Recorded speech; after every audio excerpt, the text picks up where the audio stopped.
제가요, 평생 노후 준비를 하면서 딱 한 가지 질문만 붙들고 살았더라고요. 바로 자식한테 뭘 남겨줄 수 있을까 하는 거였죠. 근데 이제 와서 보니까 그 질문 자체가 완전히 잘못됐던 거였습니다. 저는 정말 오랫동안 자식들이 잘 되고 은행에 돈이 두둑하면 그게 바로 행복한 노후라고 굳게 믿어왔어요. 그런데 있잖아요. 정말로 풍요롭게 70대를 보내는 분들을 만나서 이야기를 들어보니까 그게 아니더라고요. 행복한 노년의 열쇠는 자식도 재산도 아니었던 겁니다.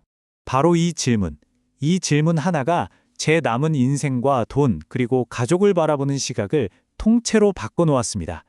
제 인생의 진짜 여정은 여기서부터 시작된 거죠. 자, 1부입니다.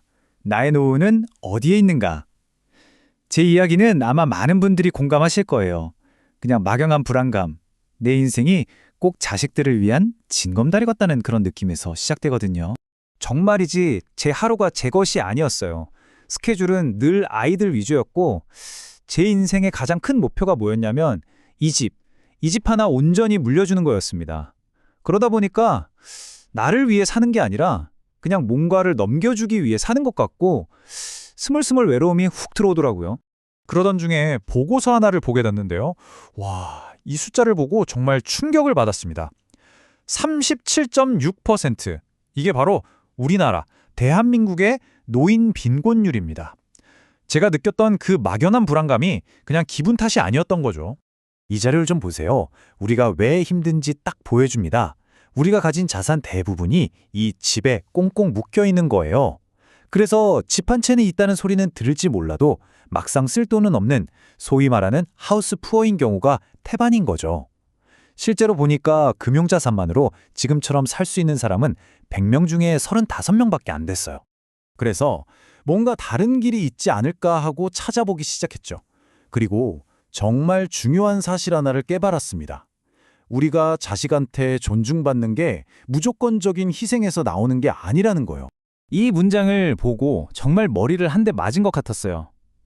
노년의 존중은 권위가 아닌 품격에서 나온다. 부모로서의 내 가치가 내가 뭘 해줄 수 있느냐가 아니었구나.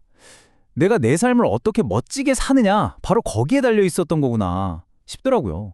그래서 제가 존중받는 부모님들은 뭐가 다를까 유심히 봤더니 공통점이 딱 있더라고요. 바로 이 네 가지입니다. 첫째, 자녀의 삶에 간섭하지 않는 주권. 둘째, 부담 주지 않는 자립. 셋째, 스스로를 건강하게 가꾸는 자기 관리. 그리고 마지막으로 새로운 걸 배우려는 성장의 태도. 이분들은 아이들을 통제하려는 게 아니라 그냥 자기 삶으로 보여주고 계셨던 거죠. 자, 이제 3부입니다. 내 집이 나의 연금이 되다. 이제 마음가짐은 새로워졌으니 이걸 실현할 방법이 필요하잖아요. 그래서 제가 가진 가장 큰 자산, 바로 이 집에서부터 해결책을 찾아보기 시작했습니다. 어떤 세미나에 갔다가 주택연금이라는 걸 처음 들었어요.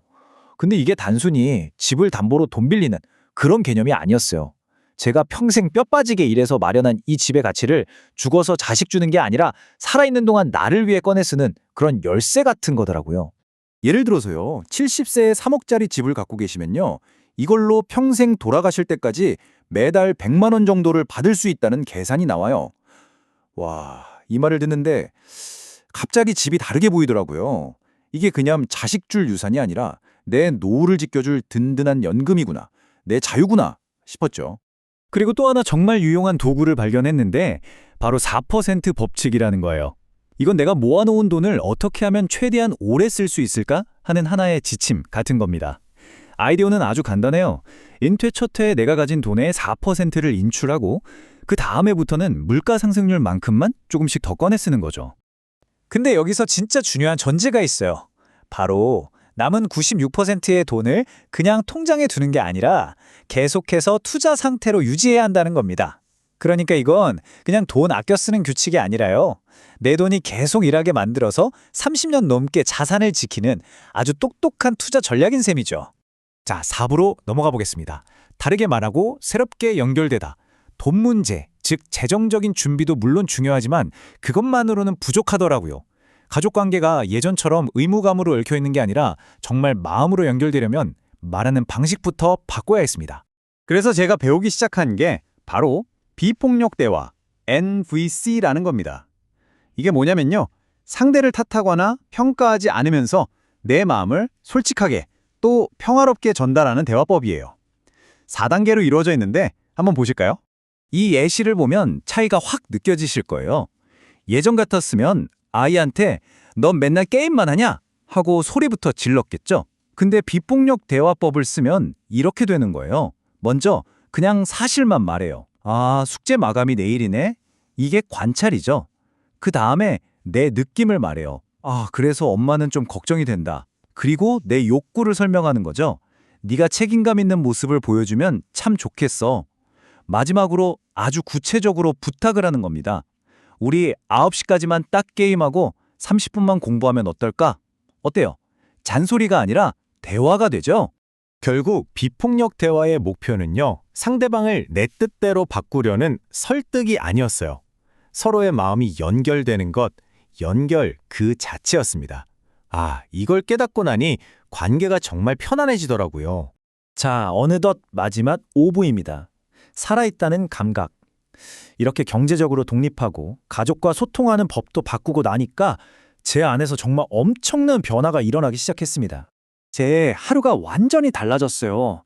예전엔 아이들 시간에 맞춰 깼는데 이제 제가 일어나고 싶을 때 일어나요. 그리고 커피 한 잔 내려서 오늘은 뭘 해볼까 하고 제 하루를 직접 계획하죠. 느긋하게 산책도 하고 궁금했던 것도 새로 공부하고요. 저녁엔 조용히 책도 읽고 하루를 마치고 잠자리에 누우면 아, 오늘 하루 참 잘 살았다 하는 충만함이 느껴져요. 이게 바로 내 삶의 주인이 된 기분이구나 싶더라고요. 그때 깨달았어요. 진짜 부자라는 게 내가 뭘 얼마나 가졌느냐의 문제가 아니구나. 내 삶을, 내 하루를, 내 시간을 내가 통제하고 있다는 이 느낌. 바로 이게 진짜 부유함이구나. 그래서 결론은 이겁니다. 70대의 진짜 부유함은 통장에 찍힌 숫자가 아니라 바로 살아있다는 감각 그 자체였어요. 이렇게 나 자신을 존중하게 되니까요. 신기하게도 가족들도 저를 더 존중해 주더라고요. 의무가 아니라 서로 존경하는 관계로 바뀐 거죠. 자, 이 이야기를 듣고 계신 여러분께 마지막으로 묻고 싶습니다.